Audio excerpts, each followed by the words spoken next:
Good morning. It is good to see everybody here this morning. When announcements like that are made, it just reminds me how wonderful and how blessed we are to have the spiritual family that we can pray with, that we can grow with, that we can grieve with, that we can be together during difficult times. And it is certainly a blessing to be here and to worship with you all this morning. I'm going to ask you to open up your Bibles to the 86th Psalm. We're going to be there for the entirety of our lesson this morning, so you can go ahead and be turning there. And while you're turning there, I'm just going to give you a little bit of a preview of tonight's lesson. Jeremy is going to be speaking tonight, and he is going to share with you some information from our trip to San Francisco that we recently returned from as part of his lesson. It's not necessarily going to be the report that we have done in the past, but as part of his lesson this evening, he's going to share with you some of the details of the work that's going on in San Francisco and some of the ways in which all of us can be praying for the brethren out there.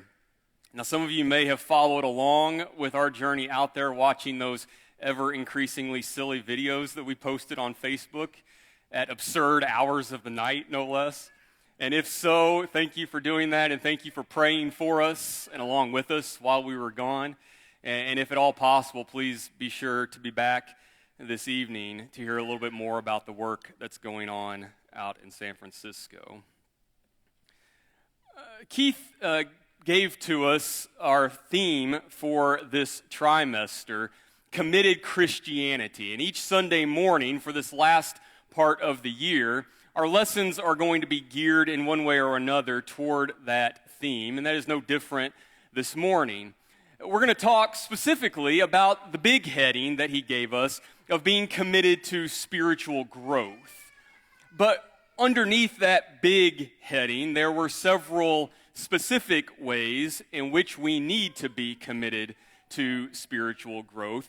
And this morning, we are going to be talking more specifically about understanding our deep need for God and how that leads us on a path to spiritual growth and spiritual maturity. I have, for the first time this year, I've planted a garden. We've had a small garden in the past. Ashley mostly managed that. I kind of took over when we moved into our new house, and we planted a pretty big garden, and I have really enjoyed that. It has been fascinating to me, and I've learned a lot. One of the things that I have learned over the process of planting a garden and tending to it over the course of the season is that plants are needy. Plants are needy. They need soil that has just the right combination of nutrients. They need water, but not too much water. And certain plants need more water than others.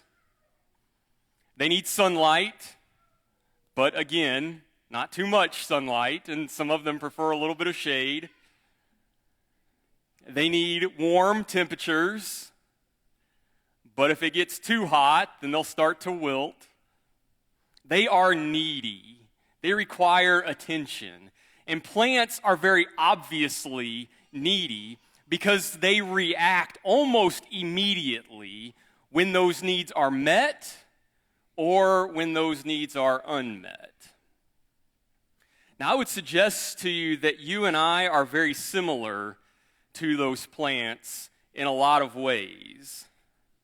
That just like those plants, every single one of us is needy.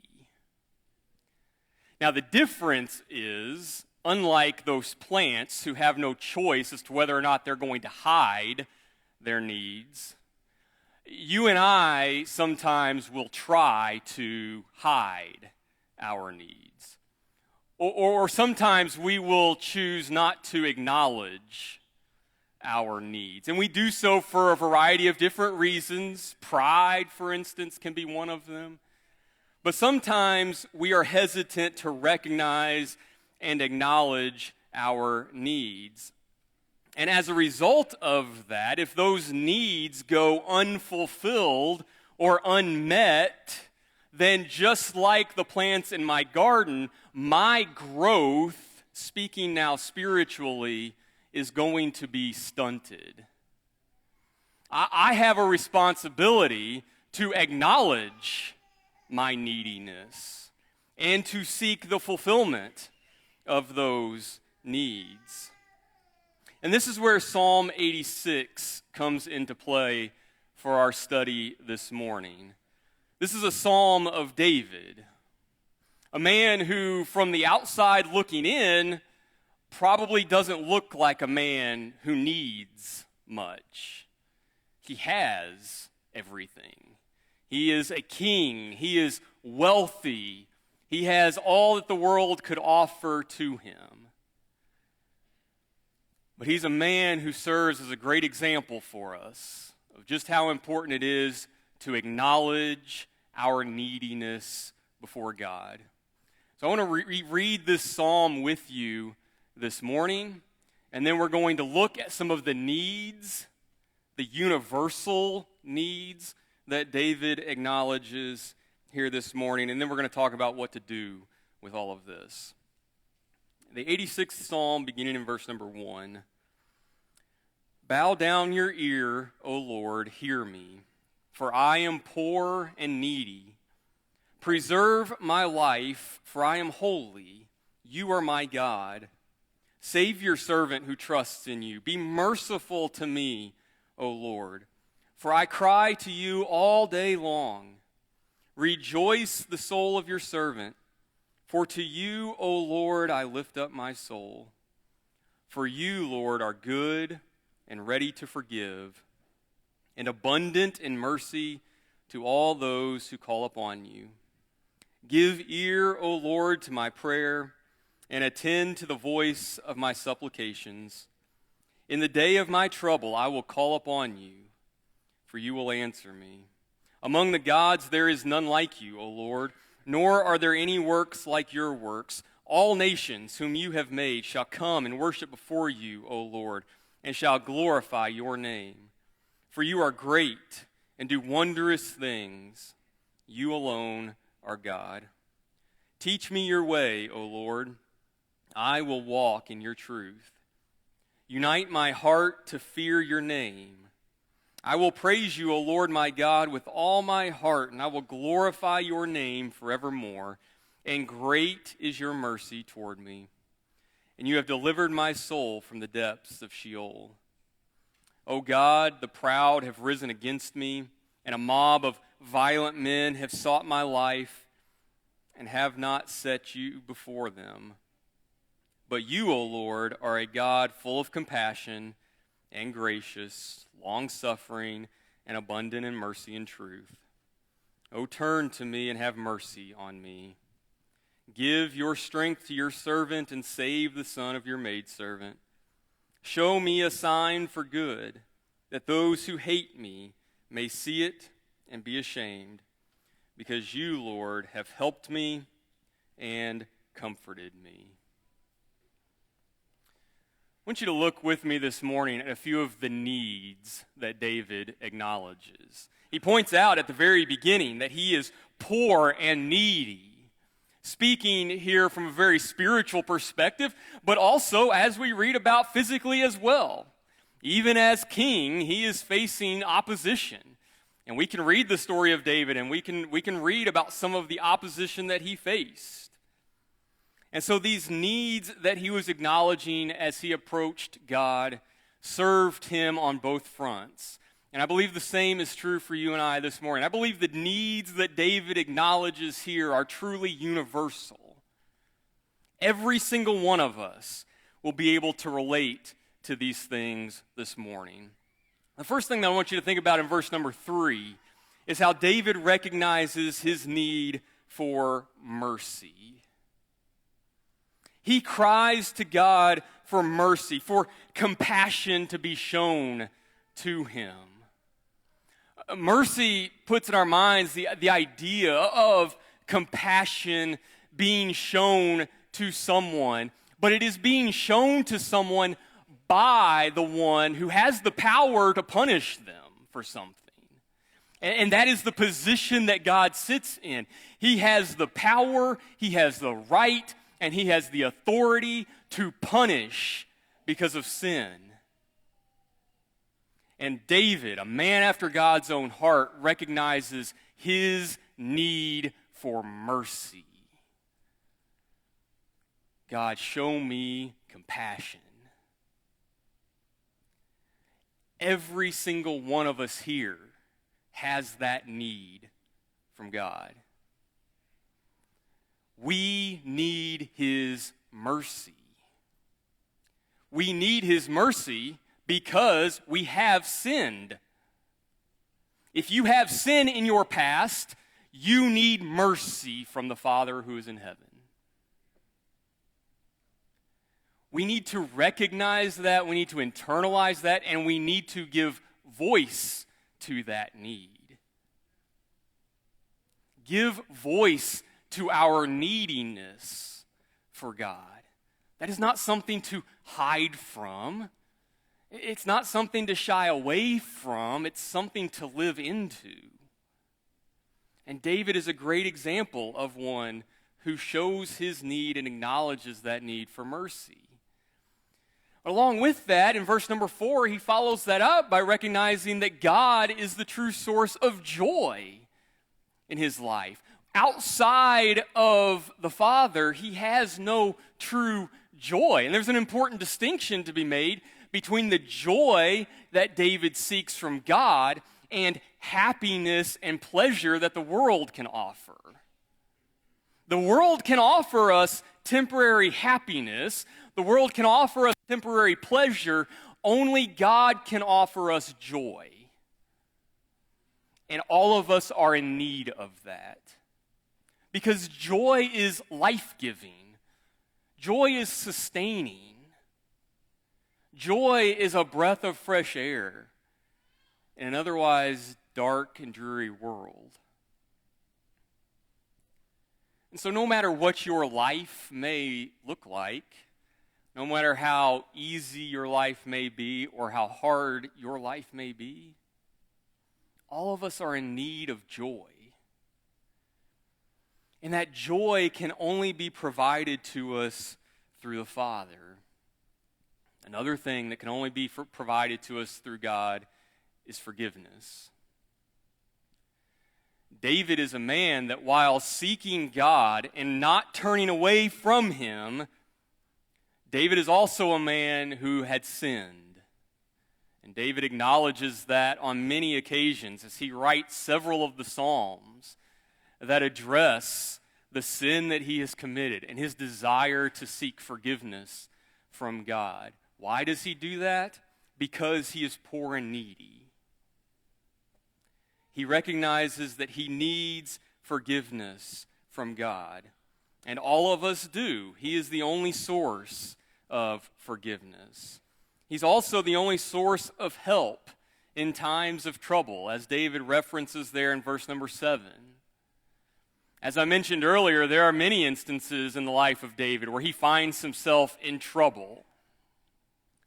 He is oftentimes being oppressed in one way or another, his throne even being threatened at times, and he recognizes his needy state, and he needs help during those times of trouble. And again, the universal truth to be seen in all of this, that you and I are in the same boat. That when life is troublesome to us, God is the source of our help. And all of us need him during those times. And then finally, in verse number 11, we see David recognizing a need to be taught by God. We need the truth that only comes from God. We need to be taught by that. We need to have that instilled within us so that it becomes a part of us. But we need to implore that God teach us these things. Inscribe these words that are before us on our hearts and teach us.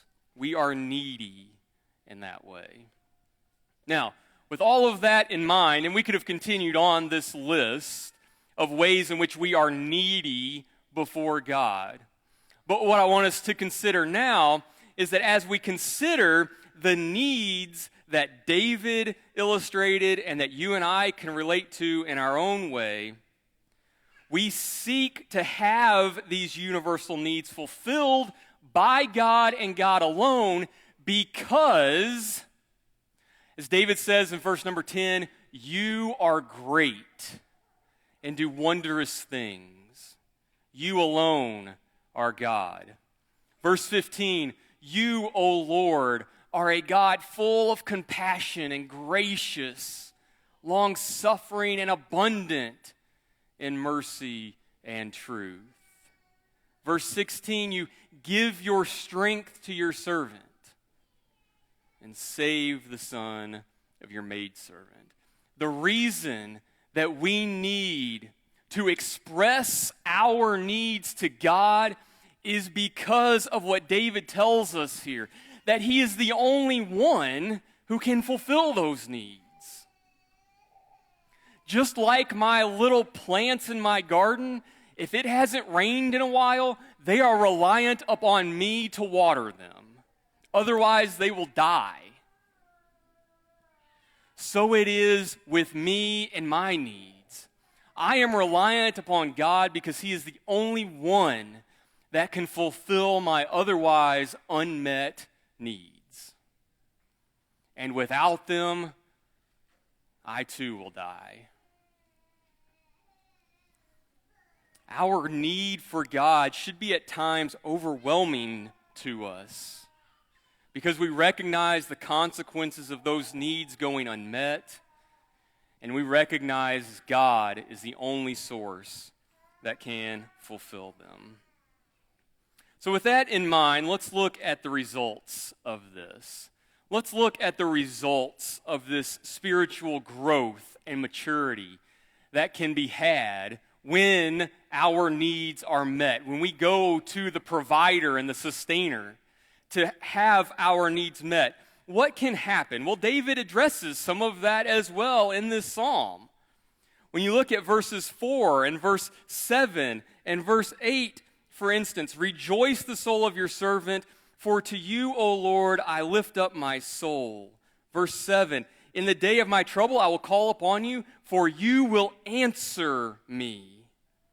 In verse 8, among the gods there is none like you, O Lord, nor are there any works like your works.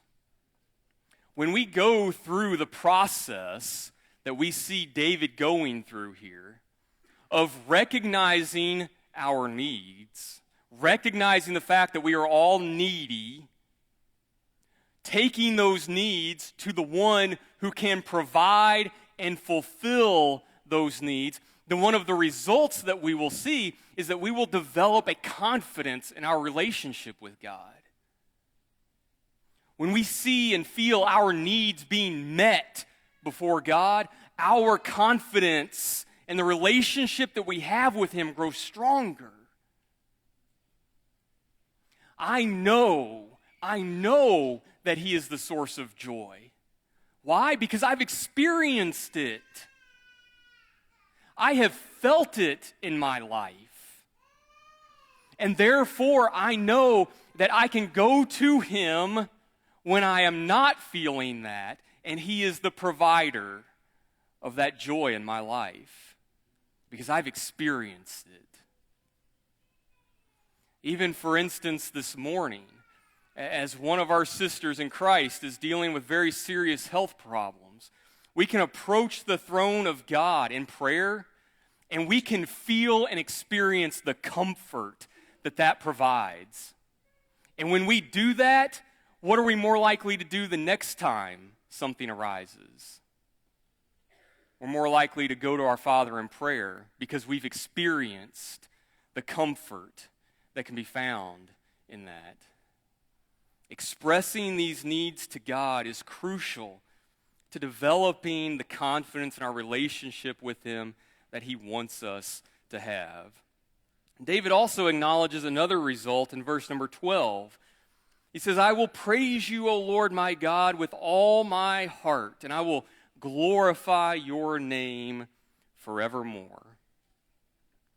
See, when we go through this process, our worship is impacted by acknowledging our neediness before God and going to Him to have those needs fulfilled. Our worship becomes more meaningful.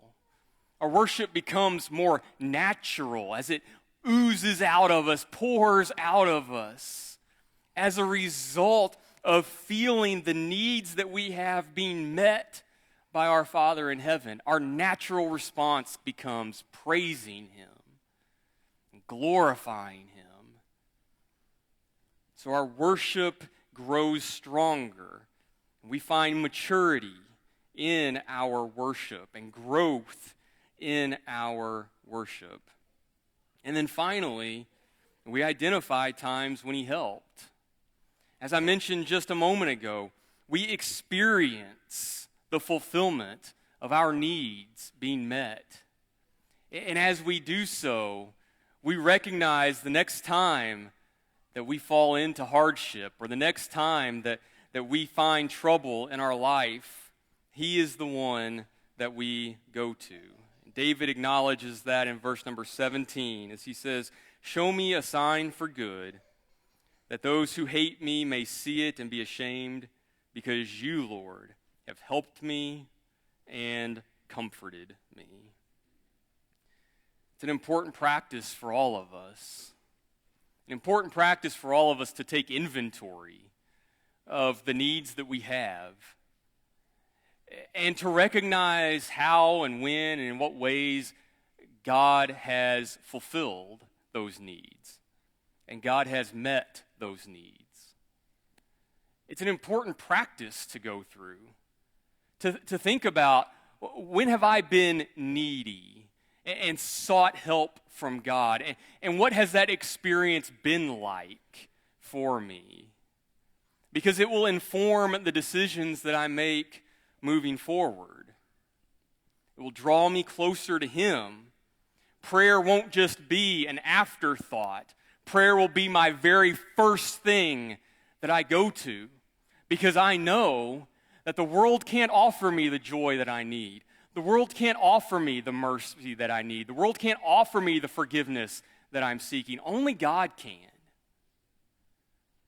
And so when I find myself in need, my first reaction is to go to my Father in heaven and make those needs known to Him, because He is the one that can meet them. As it is with plants in my garden, ignoring those needs will eventually catch up to us. And it'll bring about very significant consequences for us. You are more than welcome to go without water if you choose to do so. That's your right. You are more than welcome to do so. But none of us would say that keeping ourselves from water for long periods of time wouldn't bring about consequences. We understand physiologically that we need water in order to live. It's a very basic need, a very basic understanding. But the free will that God has given us allows us to say, I'm not going to seek water.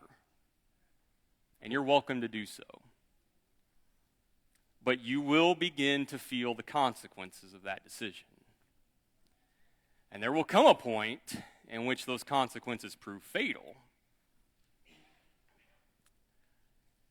And so it is with our neediness before God. You are more than welcome to deny your neediness. You are more than welcome.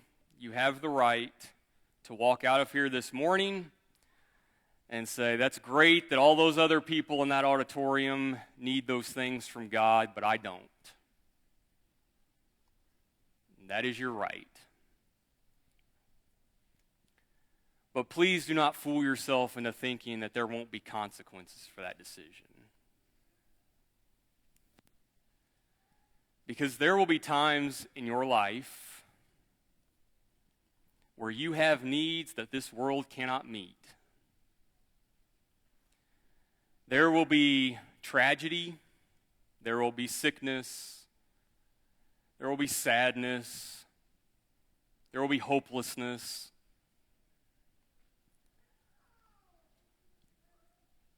And there will be a realization that this world cannot meet those needs for you. And even in those times, you're still welcome to deny that God is the one who can fulfill those for you. But please know, if you choose to do so, that not only will there be physical consequences, but there will be eternal ones as well.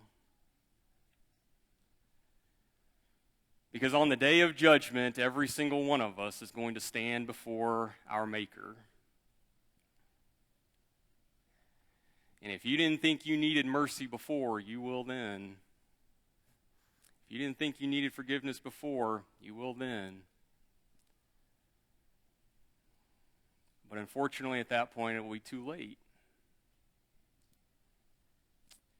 But as David points out in this psalm, the source of our needs being met come from a God who is compassionate, come from a God who is gracious, come from a God who is long-suffering and abundant in mercy and truth. And he continues that long-suffering with us as he gives us time to acknowledge our needs, to take those needs to him so that he can fulfill them. And that's an opportunity that is available to all of us this morning. It's available to all of us as long as God gives us breath, to seek him, the creator of all, the giver of all good things, the sustainer of life, and the only one who can satisfy the deep needs that we all have. And so we'll close this morning by asking you, what needs do you have today? As you take inventory of your life, as David had clearly done as he penned the words to the 86th Psalm, what needs do you have? Maybe as you're thinking about that, maybe you're recognizing that you need a relationship with God. Maybe there hasn't been one in your life. Well, God has been long-suffering with you, and he stands ready and excited about entering into a relationship with you. One in which your sins can be forgiven. One in which that mercy and grace can be poured out upon you. And you can do that this morning by confessing him and being baptized for the remission of those sins. And you can experience those needs being met. Or maybe you've done that, but maybe you feel like your relationship with God has been strained. Maybe you have pulled away from him. Maybe you have gone down the path of refusing to acknowledge the needs that you have in your life. Well, this morning offers you an opportunity to reconsider those decisions and to recognize that God and God alone is the one that can fulfill the needs in your life. He is the only one. He is the only one who can provide. He is the only one that can fulfill those needs. But we're here to help. And if we can help you in any way with any of those spiritual needs this morning, please come to the front and let us know how as we stand and sing.